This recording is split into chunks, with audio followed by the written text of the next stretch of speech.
मी इंदुरीकरांना सांगेन, हे असल्या धमकीचे कॉल तुम्हालाही माहितीये की मी अजिबातच घाबरत नाही. हे असल्या धमक्यांना मी भीक सुद्धा घालत नाही.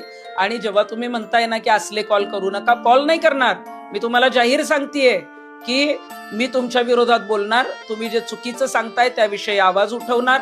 मग तुम्ही अगदी माझ्या घरापर्यंत लोक जरी पाठवली तरी मला अजिबात फरक पडत नाही. मी तर तुम्हाला जाहीर आव्हान देतेय की तुम्ही जे काय करताय, तुम्ही ज्या पद्धतीनं कीर्तनामध्ये चुकीच्या गोष्टी सांगताय, महिलांच्या बाबतीत बदनामी करताय किंवा ज्या पद्धतीनं संदेश देताय, त्या बाबतीत तुम्ही जाहीर माझ्यावर समोर चर्चेला यावं.